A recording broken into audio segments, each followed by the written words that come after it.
Okay. Okay.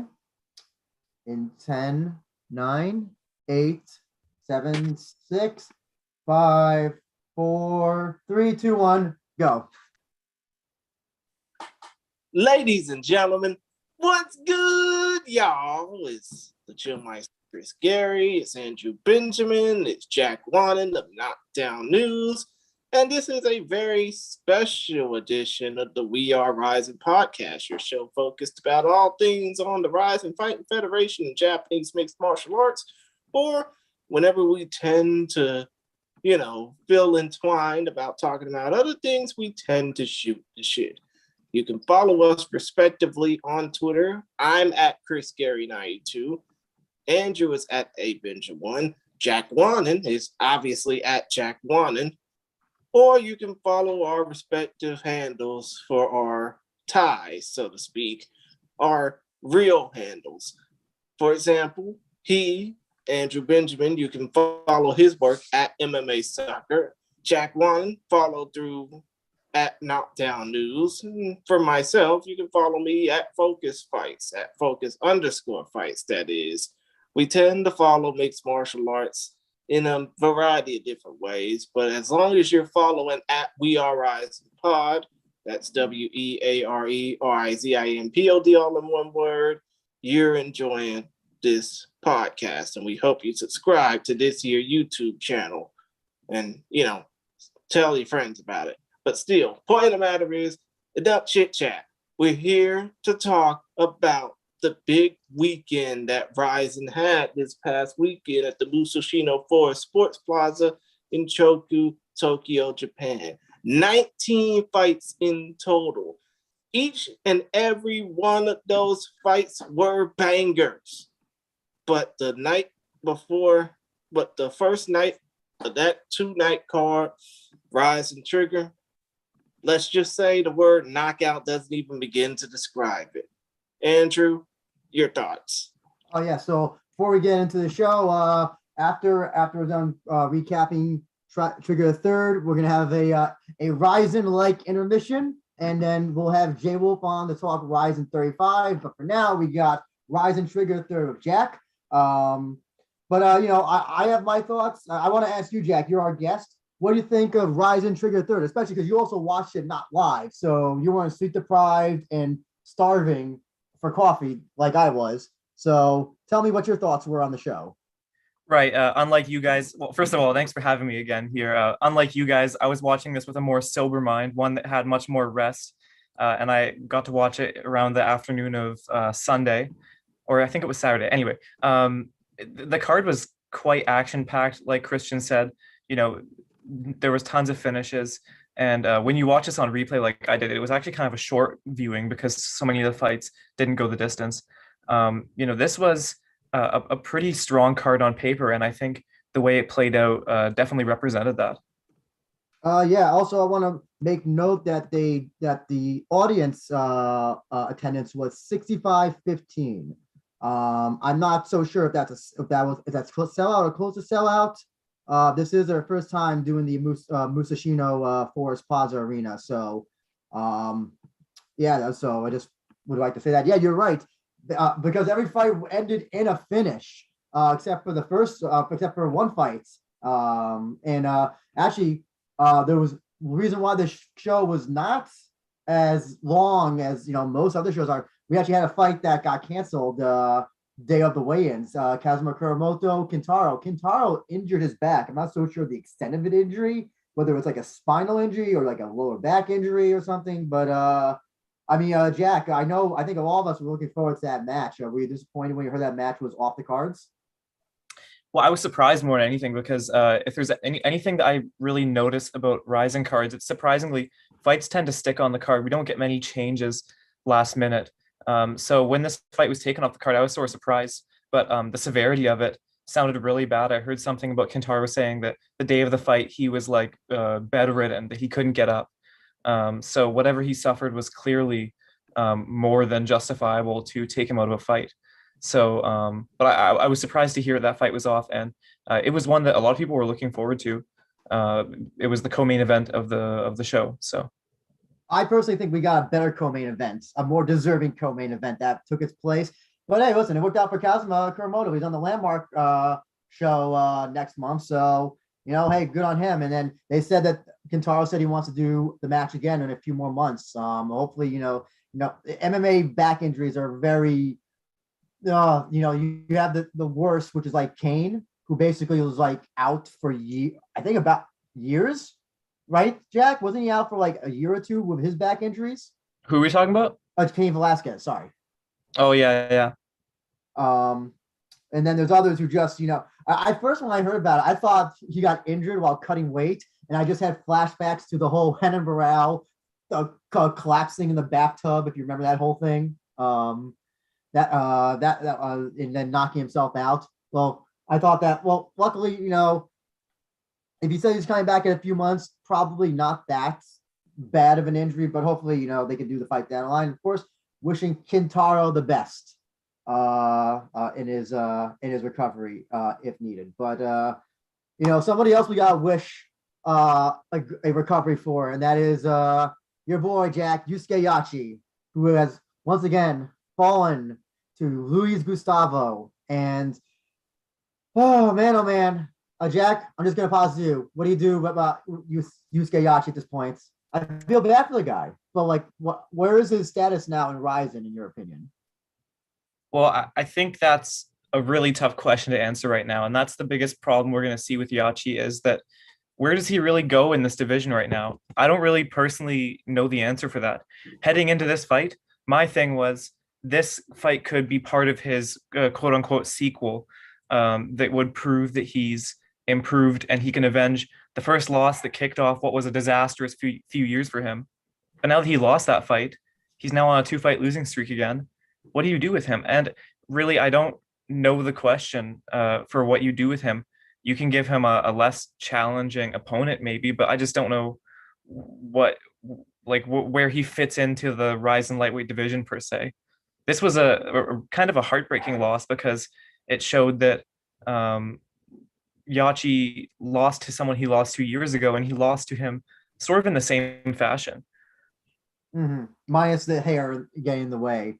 That I remember you, Chris, pointed out. But actually, Chris, I'll throw it to you now. Your thoughts on what happens next with Yachi? Here, I also want to point out that he's already had a title shot against Souza, lost to him. He did the whole sequel thing, and I guess now the sequel is, dead. At this point, I mean, like, I don't think it's fair to say that you should call it quits, but I want to ask you, Chris, what would you do with him next? Good question. I think considering the fact that he doesn't really have anything going for him anymore, well, considering the fact that all hopes for a title shot are now officially out the window, even though he already had a title shot, I think you just keep him on as a trigger mainstay because he's not gonna go anywhere he's not gonna go anywhere for a while. And considering the fact that considering the fact that he has that type of appeal, but he's not gonna be a star. I mean, he's already a star. He already has that type of appeal that people love him for, but with the international fighters coming in like Gustavo, wanting to get that title shot immediately, like Johnny Case did in the following day's card, Yachi's gonna be left behind. So I think him staying in the Rizin Trigger and on the Rizin Trigger setup shows is his only viable option. He's not gonna go to Landmark. He's not gonna be on the number cards unless it's for a big international opponent. He's just gonna be a trigger mainstay. The other thing, I should also point out that out of all the post-fight comments, press comments for the trigger that you can see on Rizin's website or YouTube channel, his has the most views at 164,000. So he still has appeal. There's definitely, he's definitely still has name value, I think. But I guess that that whole thing where he he was kind of earmarked to be the next lightweight star of Ryzen. Do you think that journey is over at this point, Jack? Oh, it's absolutely over. I mean, the issue is that he's in a division right now where the champion is absolutely dominant. And not only Yeah. is the champion dominant, but he's struggling against opponents which could be next in line for that champion. So he's so far down the ladder that star conversation, if we're speaking purely in success in the cage or ring, that part of his career is really not to be thought about right now. You know, the thing about Ryzen though, and this is something you can credit them for, is that you can make a home in Ryzen without being a title challenger, without being one of the top guys in a division. And if there's one thing you can give credit to Yachi for, and you mentioned it, is that he still has buzz around him. He was the most viewed post-fight press conference, and that's an isolated statistic, sort of, but that still proves that people care to hear what he has to say after his fights and whatnot. So I think that even though it's hard to tell where he fits in right now, I would never say anything like, oh, he should go fight back on the regionals or something. I think that his spot in Ryzen is so clearly still there for him despite this loss. So what you're basically saying is because he has, a lot of people looking at his pre and post fight interviews, that he should still be considered the top of the card. Yeah, I mean, at the end of the day, it's promotion, and what gets eyes on people sells. I mean, I can point to other examples like the Paul brothers, for example, or something like that. Or the weird fights we see on some cards where it's like someone debuting, making their first MMA fight. We'll get to one of those later, actually. You don't necessarily have to be the best fighter in a division to get high up on a card. And I think that the spot for Yachi in this promotion, he's going to have that spot for a very long time. We got two comments, interesting comments from just here to read the comments. They say, unless there's another Grand Prix, lightweight Grand Prix, Yachi can try going abroad. Jack, if that is an option, do you think he would be somebody that an international a promotion outside Japan could use? I mean, I guess there's always ACA.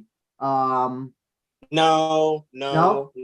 Everybody's already sanctioned in Russia. What makes you think you want to go to ACA? I don't know. That's where, a lot of fighters somehow wind up there in some way or another. I don't know about, the only place I could see him doing fights is probably in Japan. I don't know if any other promotion would be interested in him outside Japan.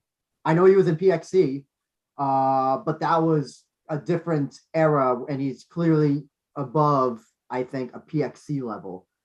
Kobe Day says. Plus, PXT's already dead, so, Right. Boy. Kobe Day says Yachi may have to look into moving back down to 145. I don't think he can make 145 without cutting off a leg at this point.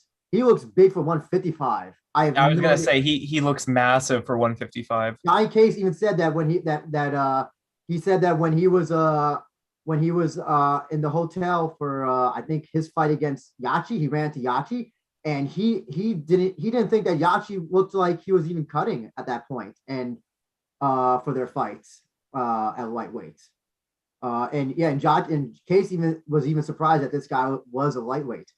I don't think he can make 140 unless he goes on a starvation keto, I'm gonna lose muscle mass diet. I don't see him getting down to 145. And at the end of the day, I think that I don't think Yachi can weight bully his way into improving. I think that the issues in his success right now is how he fights and how he deals with certain challenges, like a Gustavo.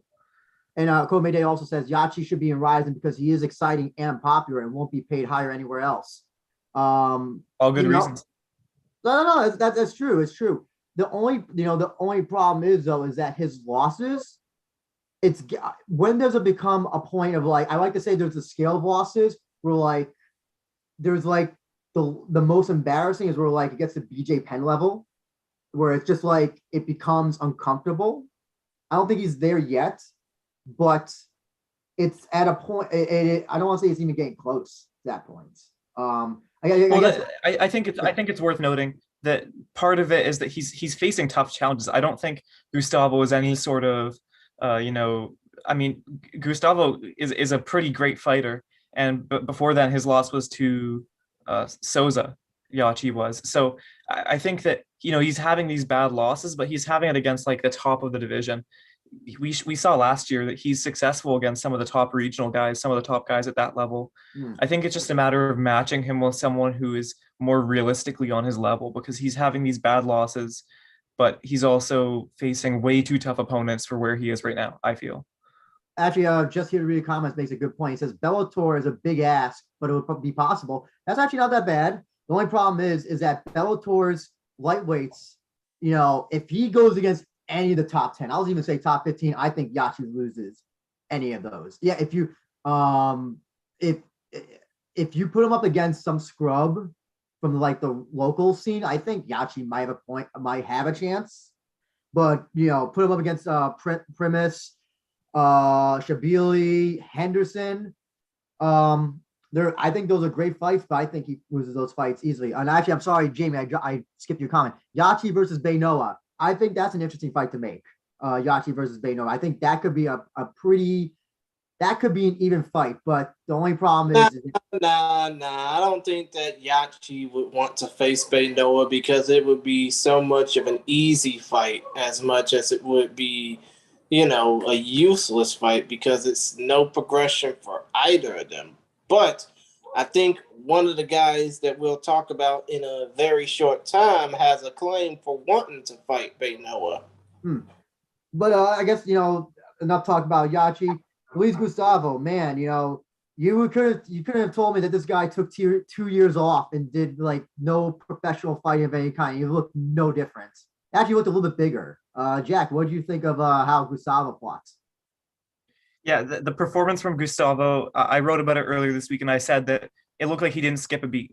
This is someone who we haven't seen for more than 2 years, and he fought like the person we saw 2 years ago. So it's actually really interesting to see how he's going to do now because when he last fought in 2019, he took a loss. It was in the lightweight Grand Prix, but that loss sort of set him up to be one of the top lightweights in the division at that moment.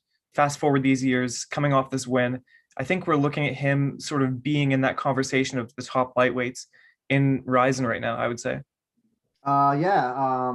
And actually, the only other loss that he has in Rizin was against Mikaru, way back when. Chris, what do you think of how Gustavo made his big return to the Rizin, I guess, cage in this case? Well, it's like you said. It felt like he hadn't missed a step. I mean, it felt like he hasn't missed a step. It felt like he didn't even take 2 or 3 years off. It felt like he was 157 pounds fighting as a middleweight, so to speak, because he just basically ran through Yusuke Yachi again like it was nothing. Mm-hmm. No, Gustavo. That nickname Killer is such an appropriate. There is a reason why this guy has mostly KO. He's finished all of his fights, but they're almost all by KOs. He is a formidable force at lightweight. I mean, think of it, dude. He is trained by Wanderlei Silva. Let's not get twisted. Yeah, but I don't think Wanderlei Silva is training him anymore. At one point he was, but I don't think we didn't see Wanderlei in his corner at all. And I think Wanderlei was in his corner for his previous fights, but it wasn't for this one.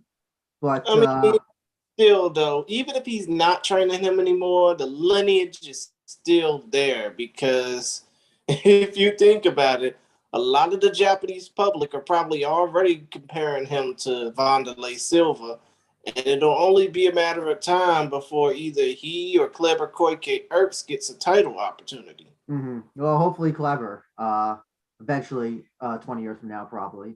Oh, no, it's going to be a hell of a lot more sooner than 20 years.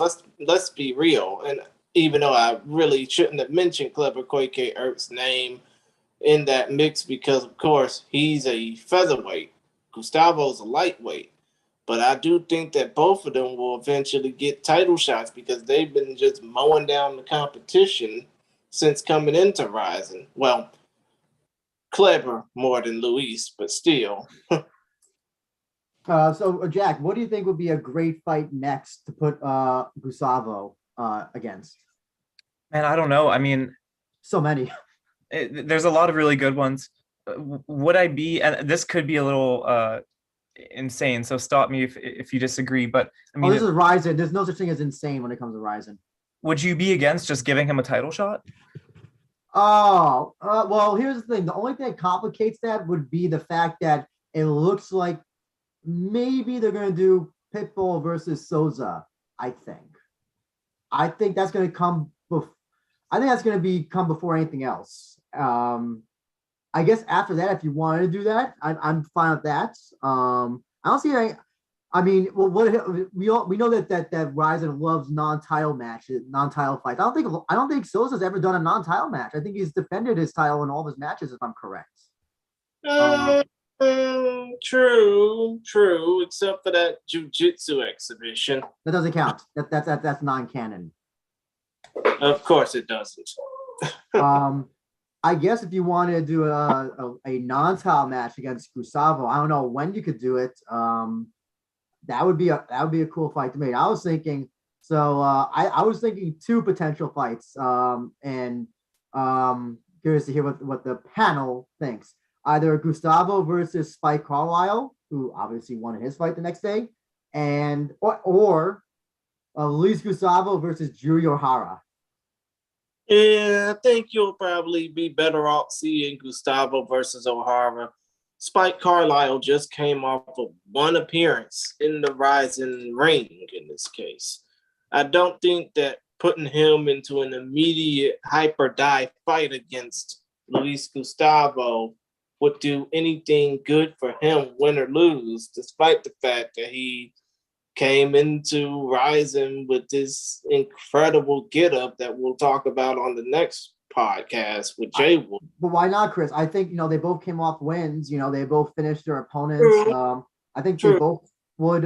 It's an interesting. I think a stylistic fight. Stylistically, it's a very interesting fight.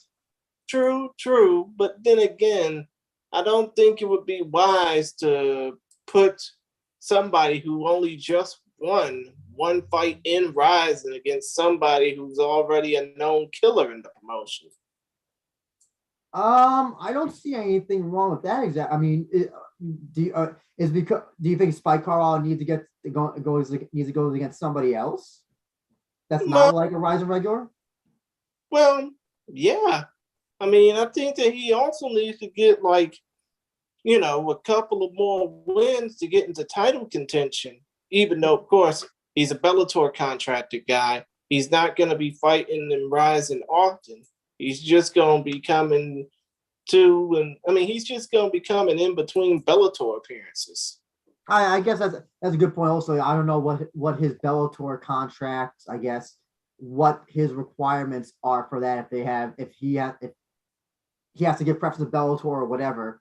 I mean, Jack, what do you think about those 2 fights? Either Spike or Jiri Ohara?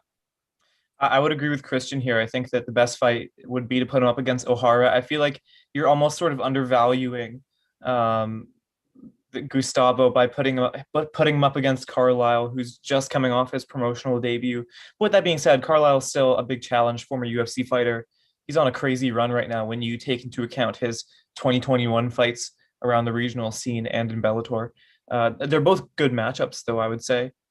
I think that's just the visual. So the thing that I find very funny about Jiri Ohara is that he looks like a light heavyweight next to any of the regular lightweights. So I'm just always intrigued by seeing how he matches up against every other person that he towers over. I just kind of like that visual image, that visual distinction.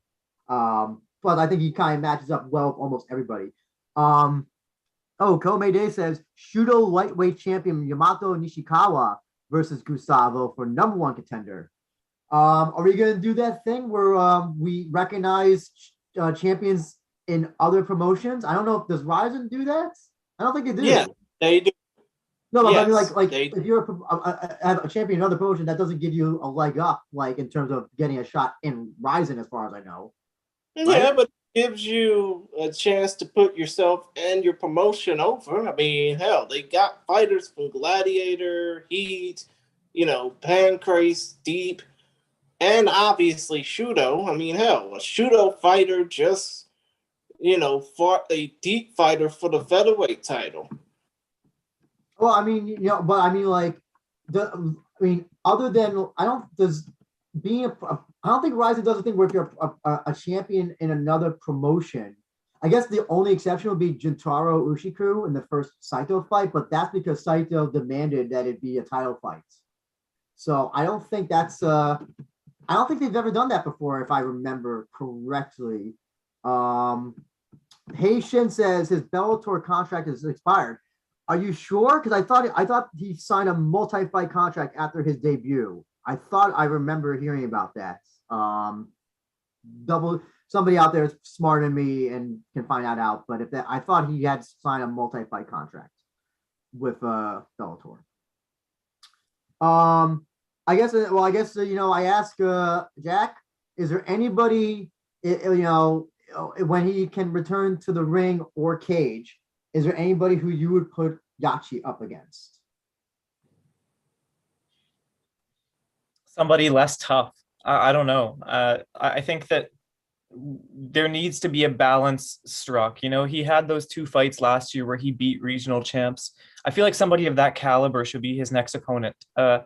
Somebody who we know is a good fighter, a solid fighter, one that has a lot of experience, but not one that we know could spark him. I feel like he needs to just be given a slight step down in competition next. Mm-hmm. Mm-hmm. Will next be Yachi 3.0 or is this Yachi 3.0? This was not Yachi 3.0. I think that the trilogy is coming soon. This is part of the sequel. You can see on the back of your image there. It says Yachi Concept, the sequel. Yep. So I mean, well, here's the thing. I thought this was the trilogy because he came out with the white shorts. So I thought this was supposed to be a new Yachi. That's what I consider this part of the Yachi lore. I consider this the end of the sequel right here. Oh, you don't think it ended when he lost to Souza? No, because it's like you lost to the best guy in the division. That doesn't mean that like you're washed all of a sudden. But wasn't the whole build up to the sequel was to get to Souza to revenge that loss? Yes, but I don't know. I thought that this fight worked as it because this fight was another way for him to prove that he's changed because this is someone who's beat him before. But it comes down to semantics: sequel, trilogy, quadrilogy. Who knows what's next? Oh my god! If we get to the point where it's a quadrilogy, I think that's gonna be like very bad. That's gonna be very, very sad. In that case. Or it could be his best run yet. We don't know. So yeah, I'll tell you somebody who doesn't need a sequel, and that is Shrek, who defended his swamp. Once I get the photo up, Shrek defeated Taka Kenshin in his debut fight. I think the story of this fight is that Taka Kenshin didn't look too bad. Am I right, Jack? That's exactly what I was going to say. He held his own in the first round. My only criticism of him was that he seemed a little slow, but I mean, it's heavyweight MMA. You're not going to have the speed really. So I thought that in the first round, he looked good and then he just got clipped. Oh yeah, no, he actually did like in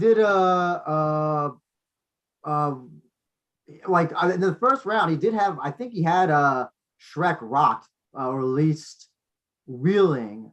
You're gonna use that word to describe it, but I mean, listen, this wasn't as embarrassing as I thought it was gonna be. But I would like to point out though, and did anybody else see this when they went to do the they do the whole thing, put your hands out if you want to shake your opponent's hand. Shrek put his hands out, Taka Kenshin didn't, and then Shrek kind of looked at him like, "Oh, I'm gonna get you for that." Yes. Did you see that? I did see that. It was basically revenge for not shaking hands as customary, even though, of course, it's 2022. Who the fuck want to shake anybody's hands anymore? Knowing what we know now. But still, Taka Kenshin paid in blood for that refusal of the handshake. So yeah, Christian. So what Shrek at the end? He said pro wrestling is strong, old men are strong, bonsai jiu-jitsu is strong. What do you think? Is Shrek becoming one of your favorites? Like he's becoming one of mine? He's starting to grow on me, even though he's 48, and I don't think that Rizin's gonna build up a heavyweight title soon, like an actual legit heavyweight championship. I do think that Hideki Shrek Sakine is starting to grow on me, and if he fights more often, well, he may be the most popular heavyweight in Rizin history, and I do think that. I mean, has he fought Shoma Shibisai before? Yes, he shot at the New Year's Eve show. He beat him. Remember, he had the big comeback. Yeah, I do remember that. I mean, I do think that Shoma Shibisai is a future heavyweight. Well, he is a heavyweight star. Let's be real. But the secondary fighter that eclipses him in popularity, as far as the heavyweights are concerned, as far as the domestic heavyweights are concerned in Japan, would have to be Hideki Shrek Sakine, because you can't get nobody else that's that charismatic, but also can pack a hell of a punch, or in his case, a hell of a kick, right? Mm-hmm. Jack, where on the scale of likability is Shrek on yours, if he is on it? Well, I mean, he's such a passionate character. It's hard to dislike him. His post-fight interviews are always these super emotional moments, especially the New Year's Eve one. He's never really favored to win his fights. This one was a real mystery how it would go, but the one before it against Shibisai, he was not favored to win that one. So he has this underdog story about him. It's hard to really dislike him when he goes into these fights and then emerges victorious, because everything about it is just this very easy to love story. Mm-hmm. Oh, exactly. I mean, and so also I'll ask what your thoughts on Taka Kenshin. I mean, obviously he wasn't as successful as his twin brother Sudario. Actually, I don't know. So I don't know if you heard this as well. So apparently, Taka Kenshin said that he lost I forgot how many kilograms before the fight, but Shrek said that he was very disappointed to hear that. He said he wanted Taka Kenshin to come in as sumo weight. Any thoughts on that, Jack? Yeah, I mean, he can. I think that this shouldn't be it for him. He showed that clearly he knows how MMA works, which is much more better than a lot of people who are making their MMA debut in heavyweight. So, I think we're gonna probably see him again. It wouldn't surprise me if we see him again.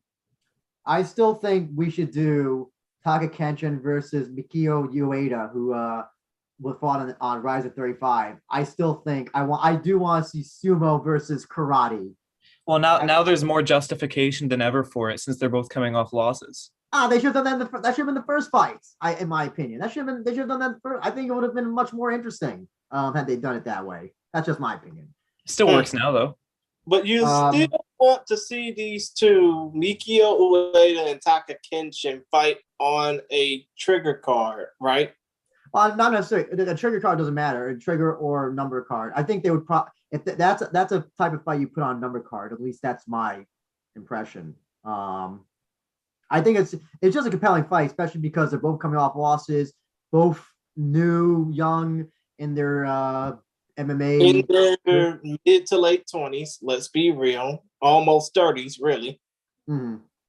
Yeah, I think it's just it's kind of an interesting fight to make, and I'm curious to know what the styles are going to be in that fight. But of course, after Shrek defended his swamp successfully, the big question is, what do you do with Shrek next? And Jack, I mean, the heavyweight division in Rizin hopefully will get better now that they have foreigners.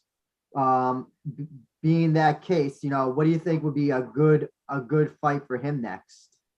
I guess bring somebody in for him. I don't know anybody inside the country, inside Rizin's division, that you can really match him against right now.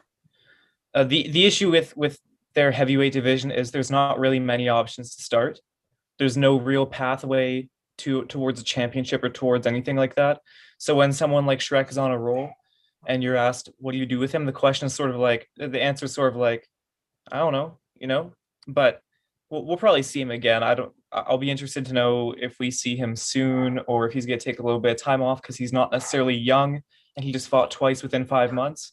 So Of course, he's not fairly young. The dude's in his late 40s. And he doesn't seem like he's gonna retire anytime soon. So, he doesn't seem like he's gonna, he's gonna call it quits. I still don't know if he's doing the pro wrestling thing. He probably is. I mean, if he's getting money on the side, he probably is. I just don't, because I know he was working for Noah for a while, and but I don't know if he's still doing anything with Noah at this point. I mean, the other thing is that once you bring in foreign heavyweights, that's when the competition becomes a lot stronger against someone like him. I mean, he did already fight Rocky Martinez. Well, I mean, it depends though, because like you can bring in someone like the guy who fought on the 30-35 card, who just got completely mauled. Yeah. You mean Ricard Spegas? Yeah, him. Oh, actually that might be interesting. That could be an interesting fight, I think, to make. But again, like you said, the rise. I have to see who they bring in like regularly for their heavyweight division. Okomede says Ueda's striking was good, pretty young for heavyweights. Yeah, I agree.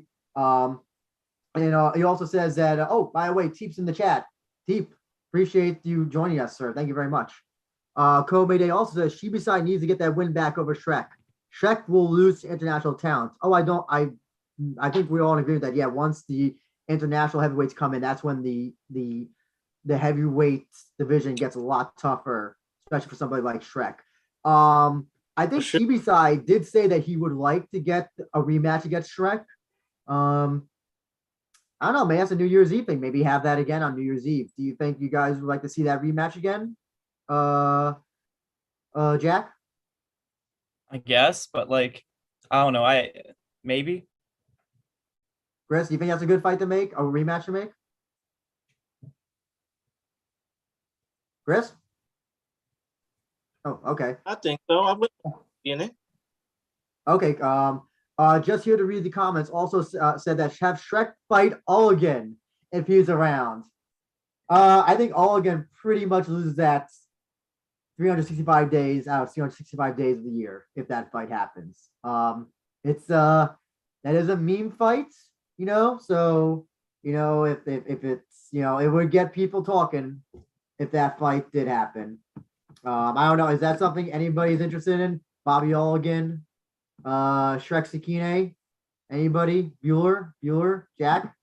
Am I interested? No. I figured. Chris, any thoughts on that? Chris? I think that would be a fight for shits and giggles, but I think I'm gonna have to choose the opposite of you, Jack Wannon. I think I'm gonna have to say yes, because it's obviously, I mean, if it were for a New Year's Eve card, yes. But here's the thing though, if it's for a regular numbered card, like during the middle of the year, I don't think it's gonna get that many asses and seats, let alone eyes to television and streaming screens. But I think you save that particular fight for a New Year's Eve card. You don't put it on the cards in the summer or the fall. Okay, no, that's fair. That's fair. I don't even know what Bobby Ulligan's status is. I think the speculation that I think, did he have like a show or something that was just coming? I think he had a show that was coming out, so maybe he only took the fight to like kind of promote that show or something. I don't know. There was something weird about that fight being booked at that time. We continue on with the TKOs, knockouts of the show. This was a pretty fun fight. Masanori Kanehara continuing his winning streak at 145 in Ryzen. defeating Kazumasa Majima, who's now 0-3 in Rizin at this point. Oh man, well, Jack, thoughts on this fight? Yeah, good finish win for Kanehara. Sort of came late in the fight. I don't know if I was necessarily expecting a finish to happen once it happened. But yeah, like you said, he keeps his win streak going with this one. Chris, we're both fans of Kanehara for a long time, but also like Majima. What do you think of this fight?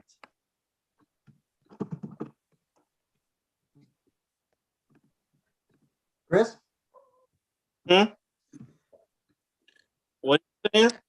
Oh, sorry. What do you think of the Kanehara versus Majima?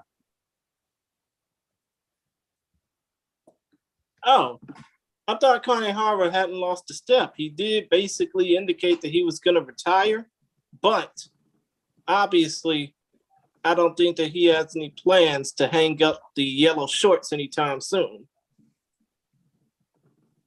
Okay. Yeah, I know. I mean, like, I thought that Kanehara was going to struggle at 145, especially after his retirement. And so he's been looking great. I mean, yeah, I mean, what do you think about this return, Jack? So I mean, like, it's gotta be a really impressive, comeback. Retiring on a loss, then coming back and going up a weight class. And you saw his fight against Ashita, which he also finished. Now this fight. What do you think is gonna be next for him? What should be next for him? Well, I think that if there's one thing that Rizin has going for them right now is that they have a lot of featherweight fighters that they can pull from within their roster and just within the scene in Japan in general. So there's a lot of options for him. One thing that I was concerned with coming out of this fight more than anything was that Majima's on a 3-fight losing streak now. And before this fight, I said something about how, oh, well, Majima, he lost 2 fights, but these were against really tough opponents. He fought Souza and, blah, blah, blah. But this is a clear step down in competition for him, and he still got finished and he still lost. So this is a bit of a wake-up call for him, I think, getting his 3rd consecutive loss. And, against a lower level of competition compared to the other guys. So I don't know if are you calling Kanehara low level competition? Majima. Oh, I'm sorry. I'm sorry. Oh, okay. Sorry, I misheard you. I thought you were saying that Kanehara was. I was like, oh no, he's definitely not low level competition at this point. Well, no, he's lower. Sorry, he's lower compared to Koiki and Saito. Oh, okay, gotcha. Okay, no, he's certainly not low level competition. But when you take those 2 fights and then you talk about this fight, this was certainly a step down in some sense. Yeah. Oh, yeah. I mean, so actually, we're talking about loss of Yachi. So I mean, Yachi at least has some wins and has some, I guess, star value in Rizin. What do you do with Majima at this point? 0-3 and has been finished in all the fights. Also, I don't know if he got injured in this fight, but there was a point where he looked like he was like really grimacing and breathing heavy during the last rounds, the 3rd round. I don't know if you remember that. They mentioned on commentary. I think it was Damian Brown who mentioned it. I mean, like, what do you do with Majima at this point? Well, I guess I wouldn't bring him back to Rizin, at least for now, because he entered the promotion with a pretty solid 14-1 record. But now after 3 consecutive fights, what reason is there to really keep him around for a 4th consecutive chance? I think that it's not no forever, but you should at least give him a fight somewhere else, and then he can maybe come back if he can string together a win or 2. So is this kind of like go to Deep, go to Pancras, go to Shudo, go someplace else, get like 1 or 2 wins, then come back and you're back on the you're welcome back. Prove that you got it, I got you. I think if his somewhere else is not on the domestic scene in Japan, like, would he be more inclined going back to Singapore or Hong Kong or, checking to see who's open? I guess it's possible, but Rebel FC, where he's still the champion for, is is defunct as far as I know. I don't think that's promotions operating at all. I get, it's. I mean, and here's the other thing as well. He says in interviews that he works full time as a welder and basically trains at nights. So he's not somebody who's like, a lot of these fighters like have sponsors or people that basically pay them to train. And they don't have, a lot of them, those ones don't have like full-time jobs like a lot of other fighters do. If you read the comments, Jack, you probably read the comments that these a lot of the fighters make at the Rizin press conferences, and they, a lot of them will say, hey, I'm a whatever by day or by night or something. And Majima's kind of one of those people as well. So I don't know if it's the training that's getting prepared properly for these fights, or I don't know if it's just a competition. I mean, yeah, but I think you brought up a good point. Kind of fight somewhere else, then come back, and then I mean, here's the thing. I mean, do you think? Kobe Day says Rebel FC is a part of one. I didn't even know that.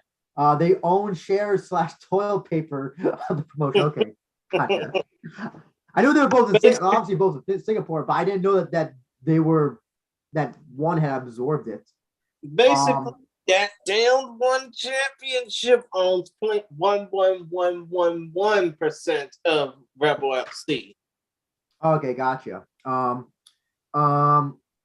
mean, here's the thing, Kanehara, if there is no lightweight Grand Prix and for some reason Kleber never gets a title shot, do you think he should be next in line, Jack?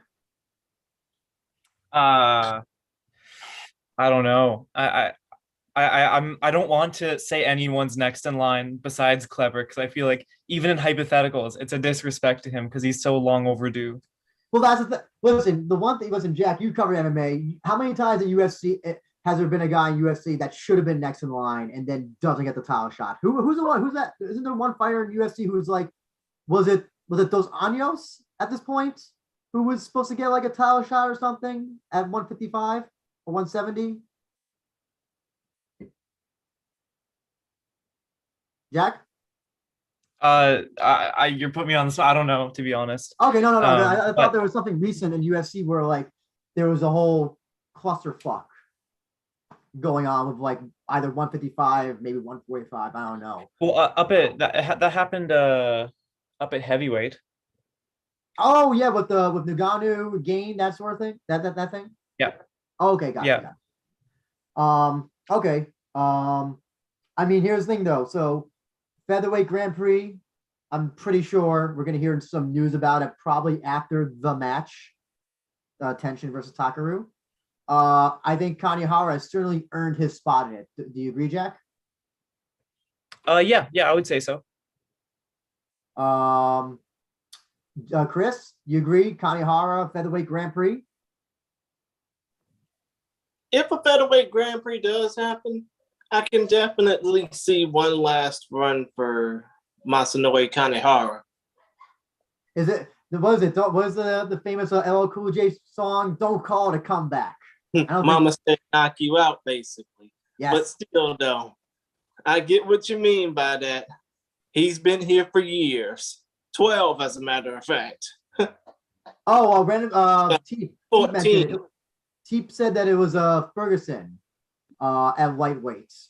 Yeah, it was Ferguson. That was it. I was trying to think. That was, oh my god, that's been, yeah, that whole thing. Oh my god. Yeah, you know what? Think of it. I'm looking at the comments myself, and Colt Mayday is basically saying Kleber Korke Earps needs a fight soon since Rizin doesn't have another card planned until July. More like a stay busy fight. So, any plans for that? Sorry, what was that, Chris? I mean, come to think of it, do you think that Kanehara versus Kleber would make a great fight? I think that'd make a great fight. I think it's a more interesting fight than Hagiwara. But if Kleber doesn't get the title shot after the Hagiwara fight, presuming he does win, it's kind of lost cause at this point whether he does get a title shot at this point or not. How fucked up would it be if he if he wound up getting a non-title shot against Ushiku? Well, it would be very fucked up, but it would give everybody an opportunity to see just how dominant he can be in a non-title fight, a la Kai versus Kyoji 1, just to prove that he definitely deserves the title. I think it'd be so funny because like all this talk that he deserves a title shot next, he beats Hagiwara. Suddenly for Ryzen 36, Clever Koike versus Ushiku non-title fight. I would just cry tears of laughter. Yeah, but then you'll be crying tears of joy when he's handed the title. Kobe Day says if Kanehara was a Koike fight for Landmark, he would have no problem. No, that'd be an interesting fight. Unfortunately, I think because Kanehara probably was, this was a little bit of a war that he got into with Majima. They were basically trading shots throughout. I don't know if he would be in tip-top shape to get ready for the Landmark, which is only about 2 weeks from now. And Teep says Shrek versus Karatanov. I have no idea what Karatanov's up to at this point. Karatanov just got off a fight for Eagle FC down in Florida. Oh, yes. Yes, but he's also boxing fighters who have long been out of the spotlight here in the States, like Jonathan Scott, for instance. Oh, listen, Karatanov is kind of just one of those guys that just appears out of nowhere, and for Rand Promotions, big and small. I kind of like that. It's kind of like I'm trying to think of like a pro wrestler who's kind of like on the same level. Well, actually, to answer your thoughts, Teep, on Karatanov versus Shrek, I think Karatanov would murder Shrek. I don't think that's even a competitive fight for Shrek. Anybody else agree? Of course, that's not a competitive fight for Shrek because Shrek would get demolished in the first round. And from Cold Mayday, Sergey is making millions of rubles in Russia in weird boxing matches. Oh yeah, listen. Well, I don't know how much longer stuff's going to go on in Russia. If he has to wind up fighting Japan, listen, I would not be surprised. I'll tell you what, something that wasn't surprising. Unfortunately, I ran out. I didn't have time to get photos for the rest of the card, so I'll just be using match graphics. And it was Takagi Soya once again murdering another person in the Ryzen arena. This time it was NOV. So I'm gonna ask Jack. Was this one? This is one of the most brutal knockouts in recent times. Well, on this card, I think this is probably the most brutal knockout on this card. What do you think of this fight? Yeah, well, I mean, we mentioned earlier the idea of Gustavo coming back and not missing a step, as Christian put it. To think that Soya had it even worse. He had to deal with a lot in his time outside the ring, and he last fought in 2019. This is before the pandemic even stopped people from competing like Gustavo. So he had an extremely long layoff, and then comes in this fight and has an incredible performance. And if you forget about that break that he had for numerous years, he's on a 3-fight winning streak in Ryzen right now, and they're all finishes. This is someone to really be talking about right now. Just his backstory. His wife died. He has Crohn's disease, and apparently Crohn's is incurable. So it basically comes and goes whenever. He lost, I forgot what it is in pounds, but he normally said he's around like 140, 145, and basically he lost a significant amount of weight because of Crohn's. It's kind of one of those disease, would he come back? It's kind of, it was always one of those, are we ever going to see him again? Are we? And we got to see him back, and man, you're right, Jack. He looked like he did not lose a step in this fight. Chris, thoughts on this fight and the return of Soya, the successful return of Soya?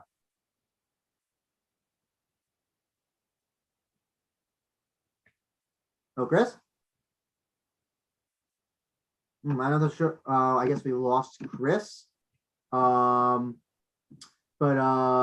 Jack, I'll ask you. so Soya obviously now 3 fights, winning streak, and Ryzen all finishes. 125 is his division. Is next, I do you put him up against a higher level opponent, someone who's not straw weight, going up to flyweight? And if you do, I guess or if you do a Grand Prix? That's the other thing, is that there's been suggestions of a 125 Grand Prix at this point. I mean, certainly he deserves to be in it if they do one. Yeah. Personally, Actually, Jack, before you answer, when it comes down to Takaki Soya, yeah, he done a lot when it came down to preparing for this fight. Obviously, having to wait 3 years just to get back in the rising cage, so to speak, and having to go through the battle that he went through. But I mean, not just the battle, singular battle, but the battles that he went through with his wife dying and him having Crohn's disease. But still, I think if there was like if there was like a Walter Payton Man of the Year type award for MMA fighting, this man would definitely be honored for that type of resilience, because you don't come back from a fight. I mean, you don't come back to the world of any type of sport the same after having gone through the battles that Takaki Soya has gone through out of competition. So for him to get this win over Nobuyoshi Inoue Nakasukata, it was pretty mind changing. It was pretty groundbreaking. Hell, it was very emotional, especially on Soya's part, especially in the post-fight speech that he had. But still, though, Jack, you can continue. yeah, I mean, this fight was the test to see how he looks now. We had really no clue how he would look after such a layoff. If he were to come back and look much worse, it would be understandable because of how long he's been outside the cage or ring or whatever you want to say. So, I mean, yeah, I think he's right now someone who should be treated very seriously in the flyweight division. When talking about Grand Prix, I don't think flyweight is going to get one next. I think that they probably want to do one at featherweight next, and if they're going to do another one after that, I would personally believe that they would probably want to do an atomweight one right now, because there's so many options you can have for an atomweight Grand Prix. But either way, like I think that Soya should get some bigger competition now that we've seen what he can do.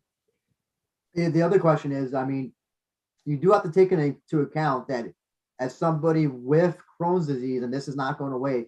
I mean, is it kind that do you kind of book him as quickly as you can because you want to continue off on that hot streak that he's having, or do you have to kind of like this is kind of like a promoter's dilemma where obviously this guy is a great fighter, but imagine this can happen like at any time, like during his camp, during a day before he's supposed to weigh in or something. So do you with Soy? I mean, what as if you were in the Ryzen booking room, how do you try to book? How often do you try to get him so that you can get him the fights, but also the problem is that you have to deal with this Crohn. I'm a bit. You understand my question? Yeah, I mean, the thing is like I don't personally have too much of an understanding on Crohn's disease to comment on that really. I just think he should be, if this is the way he wants it, he should be treated like any other fighter. And then if his Crohn's disease gets in the way, he can just get pulled from a fight or something like that. Basically, I think my understanding is that Crohn's disease basically results in a lot of shitting. That is I think that's one of the symptoms of it, or at least one of the very common symptoms of it, which results in dehydration and weight loss, which is why he was saying, yeah, he like lost however many kilos it was for this before this fight or during his layoff. I guess in that case, Wayne, when it comes down to Takaki Soya, and I'm gonna go slightly off topic for this, But in a way, he is going through the same fight that a certain voice actress by the name of Corinna Becker is going through as far as Crohn's disease. But obviously it's not stopping them, non-binary, of course.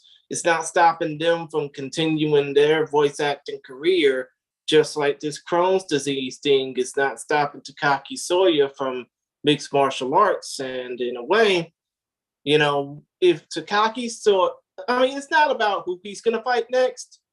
It's about, how much of an impact he's going to make when he fights next. Because if Takaki Sawyer continues fighting, no matter who he's booked by or what event he's booked for, if he continues to tell a story and if he continues to be dominant, he will be heard. And I think it's only going to be a matter of time before he gets heard. You know what I mean? No, I think that's exactly the point I was trying to make, is that he's going to be a lot. His story is basically him fighting every time and living with what he has and making that comeback. So this is an everlasting story. This story does not end at all until he stops fighting. I was thinking about I'm just curious about two potential fights. And I'm curious to know what you think, Jack and Chris. I'll start with you, Jack. What about a fight between Soya and Sawamoto? I like that. You mean Atsuki Sawamoto? Yes. He's the only one at featherweight. Flyweight. You know what? Make that shit happen. What was the other one you had? The other one I had was Yuto Uda, the guy who lost to Sawamoto, the guy who said that the flyweight division is boring as fuck. No, I would give him Sawamoto, because they're both of their records, they're on the up, and I like that clash. Good point. No, I was about to say, because they're both on hot streaks, and it's always cool to put fighters that are on hot streaks against each other. Mm-hmm. You know what? Come to think of it, here's the thing. If you give Takaki Sawyer a fight against Yuto Uda, if you give Yuto a fight against Takaki Sawyer, it would make for some compelling material on the Rising Confessions reel, especially considering the fact that Yuto basically said the flyweight division sucks. This would give a hell of a compelling drama made for TV, so to speak. Yeah. Oh yeah, I definitely think there'd be some cool shit talk, at least from Uda's side. Question is though, NOV, Rising Worthy return again, Jack? Sorry, who? NOV, his opponent. Soya's opponent. I call him NOV because his name is way too long for me to pronounce.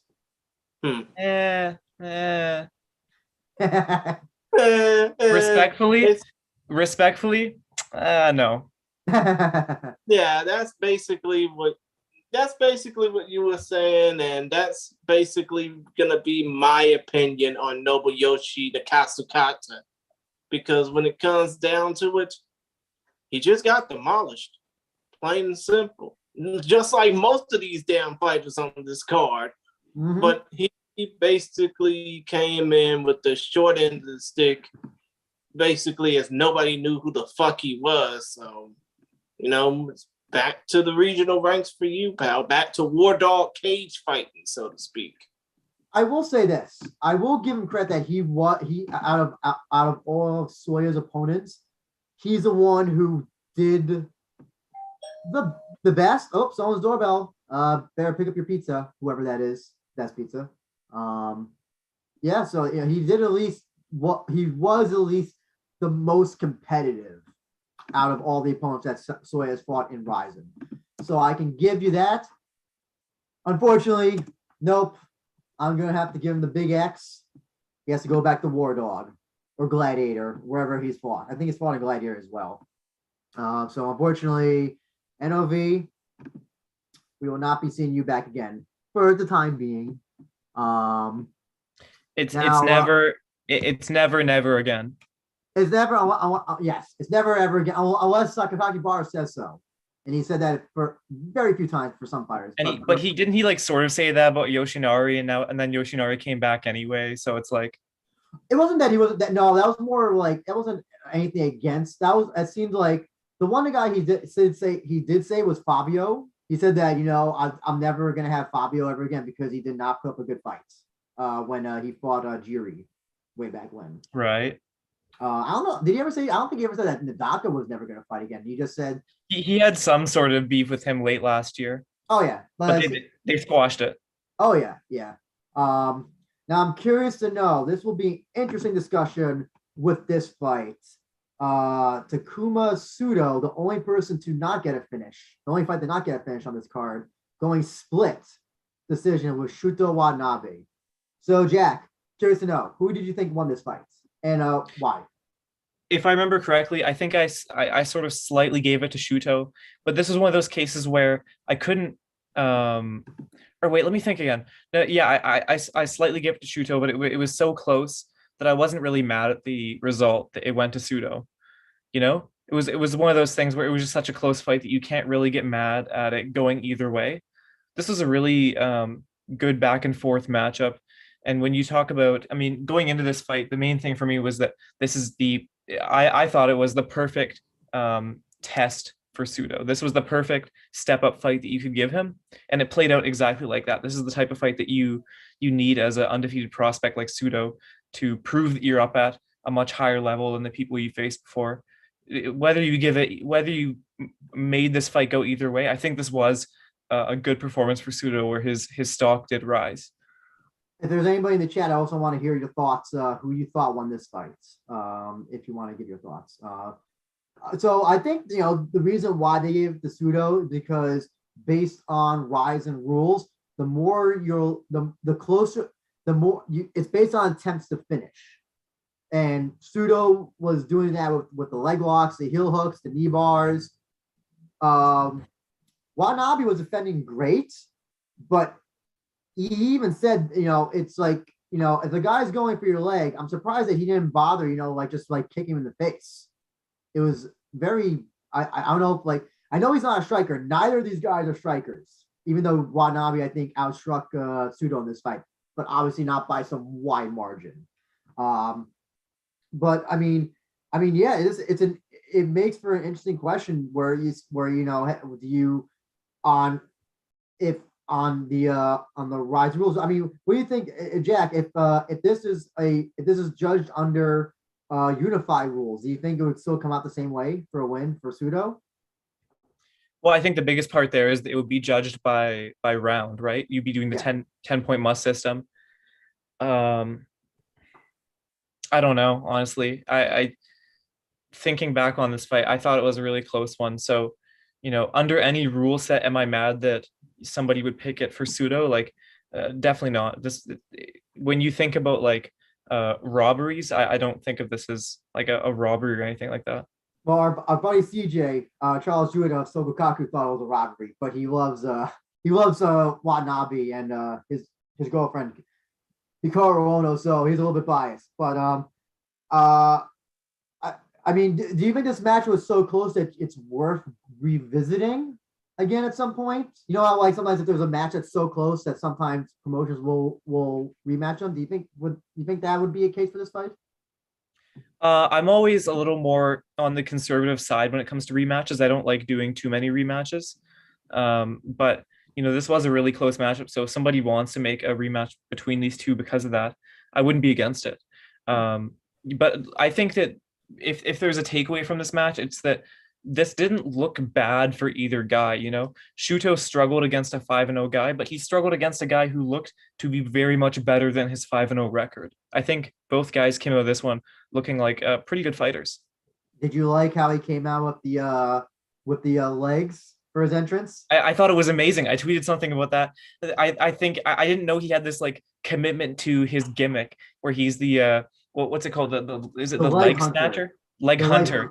He comes out with two loose legs, fake legs hanging on a rope, and he had the shirt and everything. I'm a big fan of that. I forgot all about that, but I'm a big fan of that. Yeah. Oh, how could you forget that? Listen, leg hunter. I'll buy a shirt of that. That's one of those. screw Tap Out and all those other ugly ass shirts. I want a Leg Hunter shirt. Get I that at the just think Rising. that Sorry, go ahead. if anybody, if there's anything that any fighter can do for marketing, it is just make a gimmick and follow it. Like you don't have to have this gimmick of like, oh, I'll kill everyone, blah blah blah, because then you're worried that like having that gimmick will make it look bad when you lose. Just have a gimmick like the Leg Hunter. It makes you so much cooler, just instantly. Mm-hmm. Kobe Day says that Suda was on the attack for the majority of the third round. That's very true. Yes, that he did. That third round was basically him hunting for leg locks and heel hooks. Just here to read the comment says there's also that rumored UFC Asia tournament. Oh yes, that'll be happening. That'll be interesting when they announce who's fighting for that. And he also says at this point, just make Sakamoto the rising flyweight champion. Eventually, yeah, if they make a flyweight champion, definitely he's gonna have to either fight for a title or he's going to be one of those two people. Let's see. I apologize. I can't read your katakana. Oh, sorry, excuse me, hiragana. But hello, with the chicken emoji, the bird emoji. And I also, Jack. So I guess in this case, what do you think will be next for Sudo? What do you do with him next? Clearly, here's the other thing is you got to take into account as well. He only has one style. He has one style, and I think if you match him up against anybody who's deficient in leg lock defense, I think he can be beaten pretty soundly. That's at least my impression. So, I mean, like, what would you do with him next? Well, I think the thing that's not even up for questioning is you bring him back. I think that 6-0 now, he is a really great name to have on the roster as this sort of prospect. But I think if there's anything you want to do as sort of another challenge is match him up against someone who's not a grappler. Let's see how he does against someone who maybe is able to keep it on the feet and challenge him there, because he prevailed against Shudo, who's a grappler. How is he going to do against someone who maybe has enough skills to keep it off the feet and challenge his striking? Now, I'm pretty sure that he has trained with him, or at least at the beginning of his career, but he did make reference to him many times. What do you think of a match between him versus Imanari? I think that would be something. That would definitely be something. You know what? A match between, you're talking about Takuma Sudo versus Imanari, right? Yes. Well, you got to hope that Imanari isn't held down the chalices of that down one championship for MMA, because I think he's doing a grappling bout with somebody you probably are familiar with, Andrew, Mikey Musumeci. Yeah. But I don't know. I don't think one's contracts anymore, at least for like that incredibly and especially for Imanari. I'm pretty sure Imanari. This is a one-time grappling thing. It might even be just for a one-time grappling thing. You're right. It's kind of true in the way that legends fight, that dumbass Henzo Gracie and Yuki Kondo had. I mean, so Chris, now that you're back, I'm curious to know, who do you think won this fight between Sudo and Watanabe? Very close fight. Also, just want to quickly say, just here the really comment says that he says that Watanabe won. But Chris, I'm curious to hear who you thought won this fight. The fight could have gone either way, to be honest. But I think in this case, the right guy won. Sudo stays undefeated at 6-0, even though we all thought that Shudo was going to win. Mm-hmm.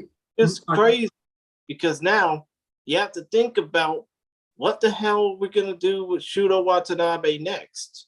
I mean, he is a second-generation competitor. He does have some lineage in the fight game, but you don't want to send him directly back to fighting Nexus or wherever he came from to defend that title. So you gotta have him back on Rising more often than not, right?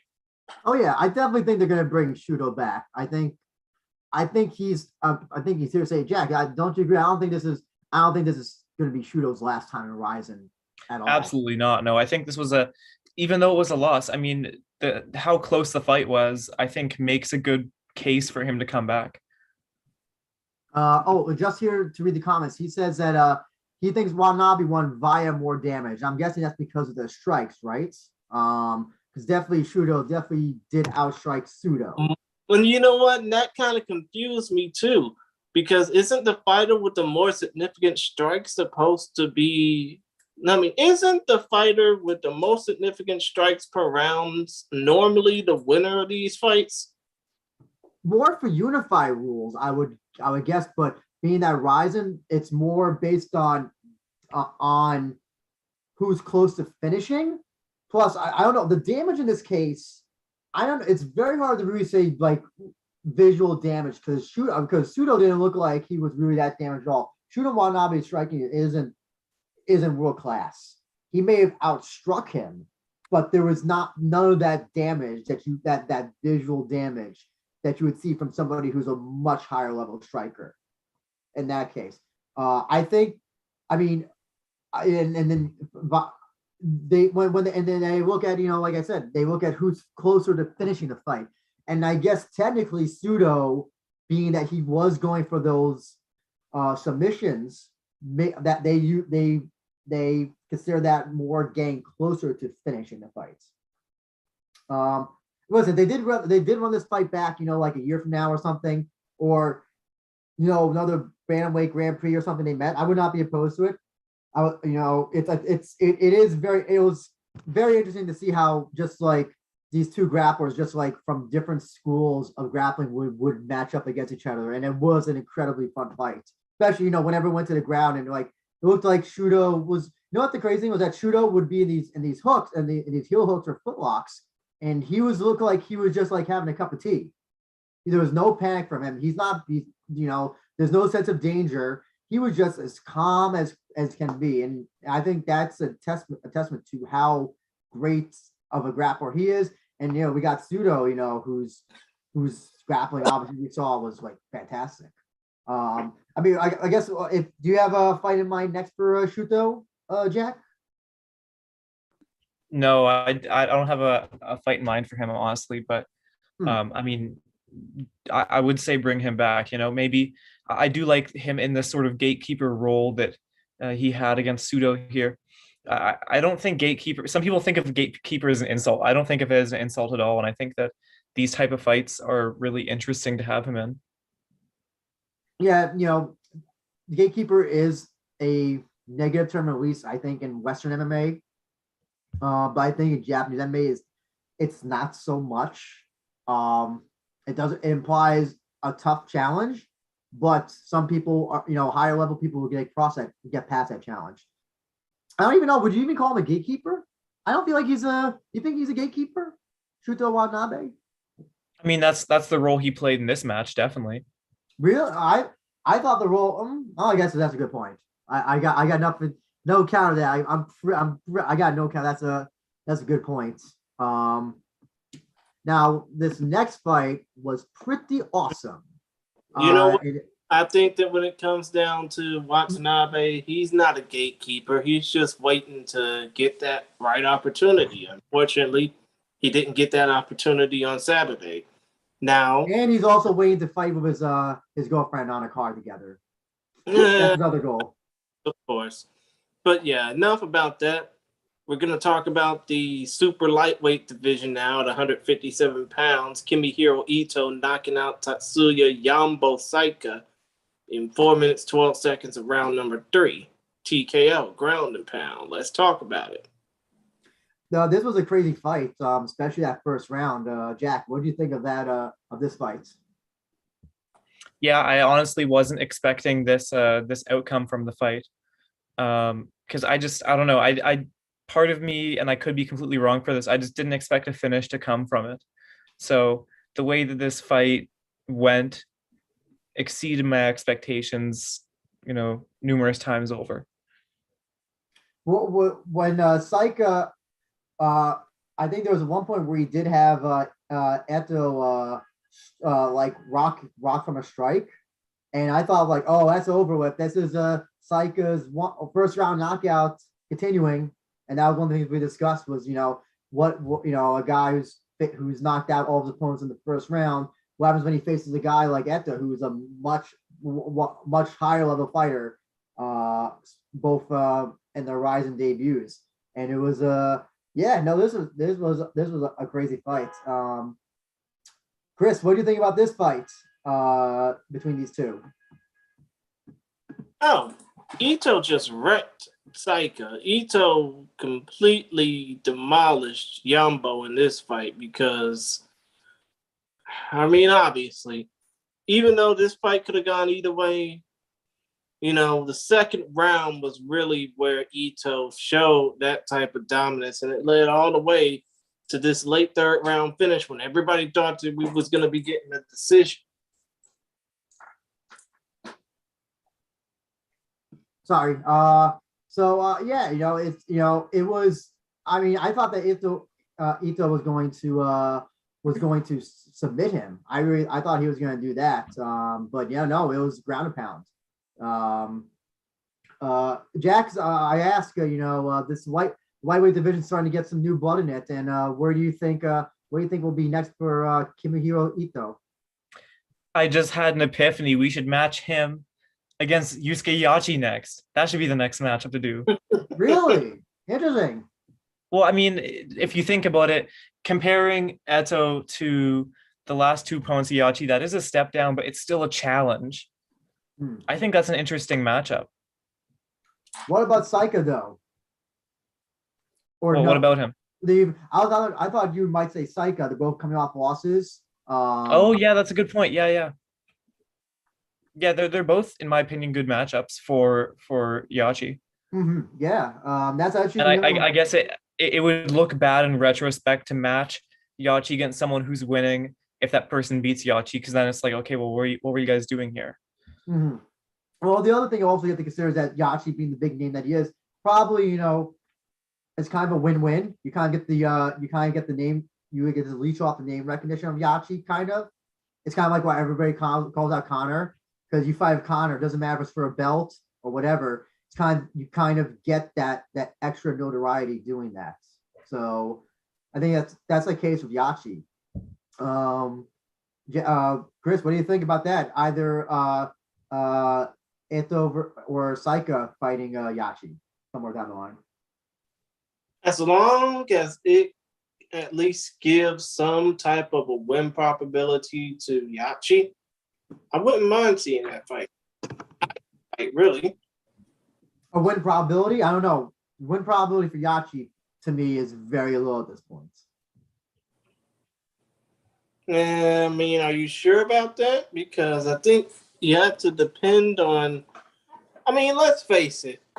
A win versus Saika would definitely be an easy win. A win versus Ito would be a hard win, right?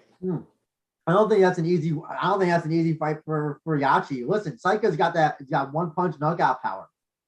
And you listen, Yachi's has fought strikers before and has not done well against them, at least in recent times. And look what happened with Gustavo. But I think Saika actually has much more power than Gustavo. And he connects, he gets Yachi right in the chin, boom, I think Yachi gets knocked out at this point. I see. But still, though, as long as when it comes down to Yachi, he gets to at least put on a show. When it comes down to either of these two fights, we don't give a shit about win probability. We only give a shit about quality probability and fighting worth a damn. Jack, do you expect to see Saika again, you think, in this promotion? Or do you say go get some more wins in Pancras? Yeah, I would say for now, no. For now. Okay. Chris, Saika again back in Ryzen, or get some wins back in Pancras? Keep putting them on. No, it actually put them on these damn landmark cards. That's what I think. Bring him back if you want to do the Yachi fight. Well, because that would either definitely be a co-main event or a main event match, and that could be for a landmark show or trigger show. I don't think you could do it for a number two at this point. Maybe co-main. I think that's the conclusion we can make is that if he's gonna come back, it would have to be at that level. But I'm pretty sure Eto, we'll definitely see him back again, right? I don't think he's going back to one anytime soon, right, Chris? Nope, not at all. And sorry. You know, I do think that if you put either one of these fighters up against Grant Bogdanov, who we're going to talk about in a matter of seconds, they're going to get wrecked just like Takumi Izuki did. I mean, just like Takeshi Izumi did. I wouldn't say that Takeshi Izumi got wrecked. I think that's a wrong adjective to use. No, talk about that next. You got So when Jack, so by the way, Bogdanov got his first win by TKO in this match. And the first time he's ever been beyond the first round. In fact, actually, this was done in the third round. And Takeshi Izumi made his comeback, not his comeback, but his debut, I should say. What do you think about this fight, Jack? I mean, it was a real great performance to see from Grant because this answered some questions that we had about him. How would he do going longer in a fight? How can he win a fight without necessarily relying on that grappling to finish it? He answered both those questions in this fight, and he did so in a pretty dominant fashion, I would say. So this is the type of performance that you want to see from someone this early in their career. He looks like a very, very good prospect right now. How funny is it that the guy who's making his debut, who's never fought MMA before, actually was the toughest opponent or the one who got the most out of Bogdanov? Do you find that kind of funny that it had to be somebody who wasn't a professional MMA fighter for a long time to do that? Well, these things happen when you're so early in someone's career. I think it's worth considering. Grant's previous opponent was a professional wrestler, wasn't necessarily someone who was this seasoned veteran in MMA. So this was, in my opinion, still a step up in competition for him. I'm just interested to see what's going to happen next for him because he's still so early in his career. I don't know who you would match him up against next, but yeah. Yeah, Chris, what do you think about this fight? We talked to Grant. He did say he promised a submission finish, but he got a finish nonetheless. But he got he didn't get his wish of a submission finish in the second round. But as long as he got a finish nonetheless, he is still dominant. Dude's 3-0 now. All 3 wins via finish, 2 via submission, 1 knockout. What's next for him? He's going to want to face off against somebody like Bay Noah, who basically said, well, I don't know if Bay Noah was talking shit. I mean, it's hard to tell. He does speak fluent both men speak fluent Japanese. It's just that Bay Noah, who was born in Oakland, not Torrance, California, doesn't speak fluent English. But still, point of the matter, I think the next fight for Grant Bogdanov will definitely be against Black Panther Bay Noah. Because I think these 2 men, which would mark the first time 2 Americans ever face off against each other in Rising. But I think these 2 men are on the same wavelength, different styles, of course. But I think they have just enough just to be like stars in the future as far as MMA is concerned, especially Grant after that finish. So I got a question for you, Jack. What is next for Grant? He did call out Satoshi at the end of this fight. I think we can both agree that that's not a fight that should happen at this point, though, right? My apologies, I was muted there. Yeah, definitely not. The Bay Noah match, I don't know if I like that match too much because it just seems stylistically like hell for Bay Noah. And I think the issue with Bay Noah right now is he keeps on losing and he needs to get a matchup where he's not going to lose. And I just don't think I think Grant is a disaster matchup for him, in my opinion. Are you sure? Yes. Do you really think that it's more? Do you really think that a Bay Noah fight for Grant Bogdanov now would be more of a disaster than, say, Roberto Satoshi de Souza versus Grant Bogdanov right now?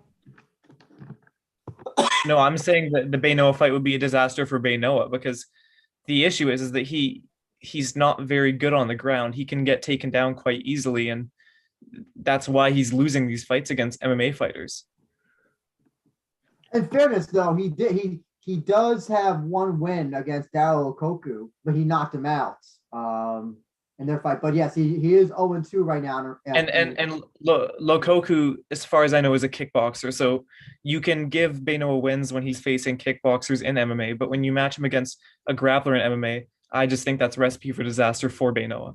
Well, on the contrary, Lokoku was not just a kickboxer. He also competed in lengthway and shoot boxing and but if he has a stand-up background, it's basically just facing a striker in MMA. If you can't give Bay-Noah someone who's mainly a grappler because he's just Grant's probably just gonna expose that and expose that weakness, and you can't blame him for it. But anyway, I personally wouldn't like that matchup because I think Bay-Noah needs to win. He keeps losing.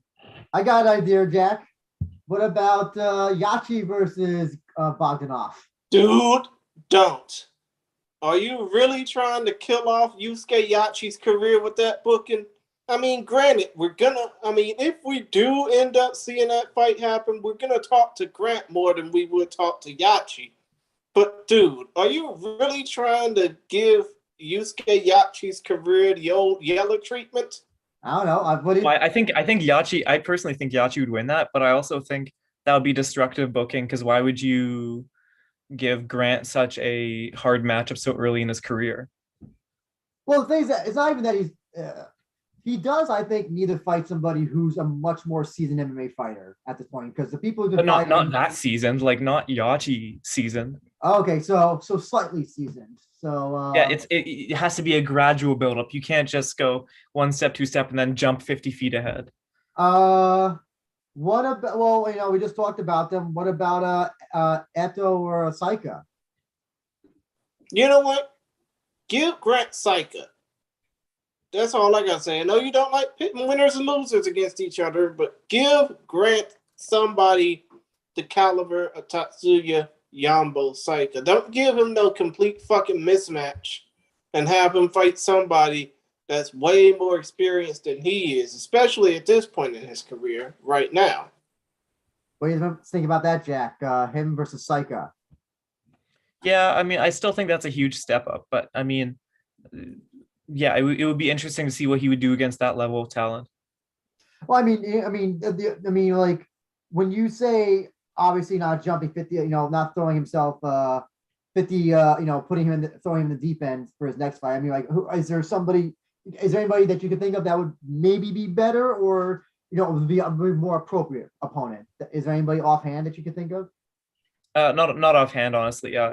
But like, I think that he needs to face someone who, just a fighter who has a record of 5 to 10 fights, and has been there. Because the issue is that he has 3 wins now, but they aren't against seasoned fighters. He just needs to face someone who has that MMA experience now. First off, to Carol Man 91, thank you for coming back. Says thoughts on Souza versus Pitbull. I don't think it's been officially announced yet, but that would be a fun fight. I think we all agree on that, right? Yep. Jack? Yep. Yeah, I agree. And he also asked any fun Bellator Rising fight for New Year's Eve. Nothing's announced so far for any of a joint show like they did a few years ago. So hopefully they do announce something. Well, nothing big's being announced until after Takaru versus Tenshin, I think. So I think we can basically after Takaru Tenshin, then we can hear more. There can be more speculation about Bellator Rising co-promoted show. And I hope that when it comes down to that fight, we can be able to see it on this side of the Pacific. Hopefully. Also, Mayday said Grant would get fucked against Yachi, and Izumi versus Bay-Noah would be more realistic, which, come to think of it, that begs the question. Is Takeshi Izumi even fight worthy, not just rising worthy, considering after his first fight, there's still a lot left to be uncovered about Takeshi Izumi's skill set. What do you think, Jack? What's the question? basically, is Should he fight? Yeah, Takeshi Izumi worthy of fighting any longer after this fight that he just had? I mean, why not? I mean, Grant is a good prospect, so I don't think losing to him defines whether you should or shouldn't be fighting in the sport. I think he should get another chance, whether that be in Ryzen. I mean, it depends on how much interest they have in having him around. But he should certainly, I mean, I don't see a reason for him to stop because of this loss. Sakakibara loves Greco-Roman, a wrestler, all types of amateur wrestlers. He's been booking them since Pride days, and so clearly, I think this is definitely not Izumi's last. His only fight in Ryzen. I mean, so yeah, Kobe Day said that Izumi versus Benoa would be more realistic. What do you think about that, Jack? Yeah, I mean, I still think that the issue there is it's a stylistic matchup, right? And when you put Benoa against someone who doesn't have a background in striking, you are setting up the possibility of him just getting wrestled and losing via decision or getting subbed. But I think you also have to also note that given Ryzen rules, listen, if he does get taken down, listen, I don't think it's not like UFC. You get taken down and you can just lay there the entire round and just get points from lay and pray. The fight will be stood up in Ryzen. The fight, you can still kick somebody in the face if they try to go for a takedown and not get disqualified. So I think I understand what you're saying about the stylistic thing, but I don't think it's as much of a stylistic dichotomy and that one favors the other so much in Ryzen. Do you see my point, or do you agree with my point, or I don't know, anything of that sort? I see your point, but I do disagree. I mean, he lost. He has issues on the ground. I think that's almost undeniable. He got subbed his last fight. Granted, that fight was a really bad mismatch on paper. Yeah.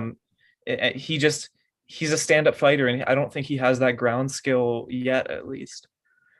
Actually, I remember, if you remember Chris, remember that Grant said that he would also be potentially interested in facing off against Kohei Tokeshi. Remember that? I think I heard you and Grant discuss that. But again, Kohei's crazy. What do you think about that, Jack? I know that's an incredible stylistic difference with the grappling of Grant versus the I don't know, crazy brawling insanity that is Kohei Tokeshi. You remember Tokeshi with the Hari Stallone fight from the second Trigger show, right? Mm-hmm. Yeah, I think that that would actually not be a bad matchup. I'm still I'm just hesitant to give him too much because I don't want to put him against someone and then in retrospect go, oh, that was a really bad matchup. But I'm not against that booking, honestly. I mean, I think you're going to have to get to the point where, here's the other thing about Kohei Tokeshi. I think he does have a under 500 record, so there's at least that. I know he's got way more MMA fights in total than Grant, but the main issue is that you're going to have to eventually find somebody who is seasoned and put him up against Grant. Him facing these 1-0, 0-0, 0-4 people is eventually, unless he's going the Sean O'Malley route and is taking it as easy as possible, which I don't know. I don't think he's doing if he's calling out Satoshi. That's eventually you're gonna I'm okay with that matchup then against Tokeshi. I'm definitely okay with that matchup. Okay, yeah, yeah. So that's the issue you're going to come across. Actually, I think we did talk a little bit about before, but Izumi, Ryzen worthy again? I think so. Jack? I mean, listen, he's so early in his career. He can come back in a year, but just win, win somewhere. Mm-hmm. Well, actually, pretty to me, but if he can get some wins on the regional circuit, if he can get some wins elsewhere around Japan, maybe even around the world. Hopefully not in a certain 3-letter promotion that starts with U and ends with C, but still.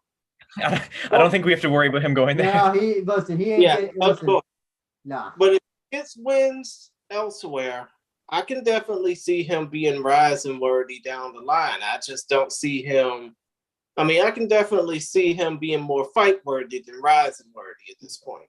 I think we'll definitely see him again. He'll definitely be fighting at some point, whether it's in Ryzen, maybe it'll be Deep, Pancrase, somewhere else, but he'll definitely, I think his name will pop up soon, I think. Maybe he'll face Hagiwara after Hagiwara loses to Koiki. You know, if Hagiwara wins that fight, like the amount of copium that's gonna be going around is, I almost hope he does, because it would just fuck up everything. It would fuck up this timeline. Oh yeah. And when timelines get fucked up, I think that makes for more interesting things, more interesting matchups and outcomes. Now, don't have a graphic for the next card because they didn't make one, but kickboxing, Shoji Otani won, beat Rikia first round, 3 knockdowns. Any quick thoughts, Jack? Quick thoughts. I think we all owe them an apology for not mentioning this fight on the preview, because this ended up being quite the stunning matchup. It was a 3 insane minutes of fighting that ended. It was bell to bell, quite hectic. So even though we didn't mention these guys too much, I think we need to give them their flowers here, that this was quite a crazy fight. Absolutely. Let's just say, on the 37th anniversary to the day, I mean, this fight happened on the 37th anniversary to the day of Hagler Hearns, the greatest 3-round war in the history of boxing. I think this fight was very fucking similar to that. Oh yes, oh yeah. Bellator is making so many references to Hagler Hearns, especially during the prelim Socrates fight. That happened in the prelims. This fight was crazy. It was about probably the best opener you could get for a kickboxing opener.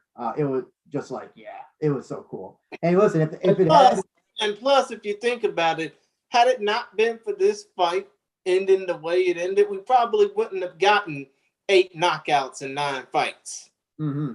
Well, actually, let me rephrase that: 7 knockouts in 8 fights. Mm-hmm. So I'm not going to ask who these guys should fight next, because I'm pretty sure that we are not the right company to ask that. But I'll ask you, Jack. Are either Otani or Rikia rising worthy of coming back? I would say Shoji is, yeah. Because I mean, to be fair, credit to Rikia, he is tough, but it kind of did become a bit of a one-way mauling by the end. After Shoji scored 3 knockdowns. He did get 1 knockdown, and Shoji, I think he got the first knockdown, I believe. He did, but it became kind of brutal after that. So I don't know if you can bring him back immediately. Mm-hmm. Chris, either of these gentlemen rising worthy? After that performance, hell yeah, they are. Mm-hmm. I think so. I think both are, and I'll even go a step farther, saying that Otani should hopefully go on to a Rise card. Hopefully, we'll get to see him on Rise. You know what? Hopefully, we'll get them to Hopefully, we'll get to see them on the match. I don't think they're going to be match worthy. I'll just say that. That's unless like they're doing like really, really like low level prelims. I don't think they're going to be anywhere near the match. That's my opinion. With that being said, that was Rising Trigger the third. And with that being said, Jack, I'm curious to know, did you have a fight of the night? And I would say, performance of the night, but listen, there was 8 knockouts. So I guess knockout of the nights. Well, I guess I would have to give it to Soya. I think he had a really good performance. I think he showed 0 ring rust in his return. And when you think about who had the hardest return, it's not even comparable to anybody else. He had the hardest return, the years he had outside the cage, what he dealt with outside the cage. To put on a performance like that, it almost makes it like if I was someone who watched the show and didn't have any context, you could lie to me and say, "Oh yeah, he fought like last week," and I'd be like, "Okay, yeah." So he looked great in his performance and proved that he is someone who should be treated like he is on a roll right now. When you can talk about his 2019 fights and now, he should be treated as someone who is on a hot streak. So I would say performance of the night goes to him. How about you, Chris? As far as fight of the night goes, obviously, you would have to say Luis Gustavo versus Yusuke Yachi in the main event. It's the fucking main event after all. Yusuke came back after a 3-year absence just to knock out the biggest rival that he's had in Rising so far and pretty much possibly putting an end to his career. Who knows? But as far as knockout of the night, it's not the first fight of the night, but it was definitely the one that woke my ass up. That was Mystic Yuki Bogdanov knocking out Takeshi Izumi. And, many people didn't think that he would knock Izumi out because, of course, he's a submission specialist. He's a jiu-jitsu he's going to get that black belt in jiu-jitsu, let's be real. Many people think that because he's an Iowa farm boy wrestler that he wouldn't have gotten a knockout, but hey, at least one Iowan got the job done this weekend, and Grant really knocked that motherfucker out. Mm-hmm. And guess for my pick, fight night. Listen, I thought Shrek versus Taka Kenshin I thought that was just like an incredible fight to watch. I was just like so hooked, and it was just open weight, heavyweight goodness that you so rarely see. Plus, Shrek had a great soccer kick as well. That basically ended the fight. Because it's funny because the dude is so big that you obviously wouldn't think that his legs would be any powerful. Mm-hmm. But lo and behold, that soccer kick, man. Whew, and then knockout night, gotta give it to Gustavo over Yachi. Didn't skip a beat, didn't lose a beat. Looked exactly as good as he has in his wins in Rising and elsewhere. And yeah, he despite the 2-year layoff, the killer is back. And he looks like he's gonna be a force to be reckoned with. That's real. And with that being, sorry? I said that he will. But with that being said, Jack, please shamelessly put yourself over. How can people contact you and tell us more about Knockdown News? Yeah, well, again, it's always great to be on this show, so I appreciate the invite again to talk about this show with you guys. So yeah, I run a website, knockdownnews.com. It does MMA news. You can follow it on Twitter at Knockdown News. I somehow didn't mention this last time I was on here, but there's I do a weekly article on that's just about JMMA stuff. I sometimes interview someone, sometimes it's just me discussing things. And a part of the article is it always has the latest news from the scene on there, and it goes as big as Rising stuff to as niche as the smallest regional shows I can find information on. So make sure to check that out. It's every Monday on knockdownnews.com. And again, thanks again for having me on, guys. Hey, you know what? We appreciate it. And if one of us ain't busy, more so him than me, we would love to contribute to your JMMA Monday column. Okay, I guess that's treated with a grain of silence. I said yes. I thought Andrew was gonna keep talking. Yeah, no, sorry. I didn't know if I know. I'm sorry. Did you ask me a question? No, basically what I was implying, Andrew, is that if you or I aren't busy, we need to contribute more to Jack's JMMA Monday column on knockdownnews.com. Oh, well, yeah, of course. But I mean, Jack, you're a one-man army. You're one of them. I don't know how you do it, man. With everything going on. So hey, props to you for doing it, for being a one-man army with Knockdown News. You guys are always welcome to contribute to that if you want.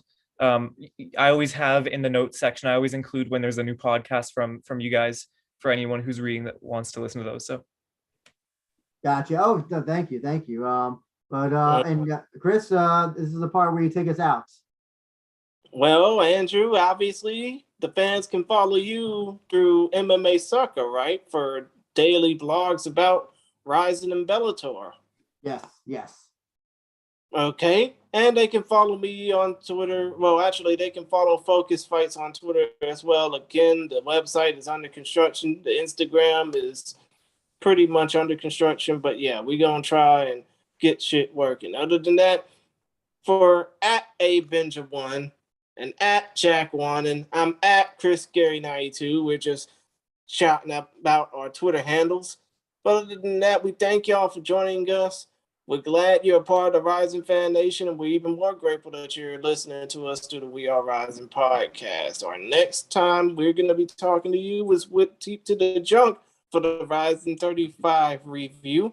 But other than that, we thank y'all for listening, and as Lenny Hart, well, we thank y'all for listening and watching, and as Lenny Hart always likes to say,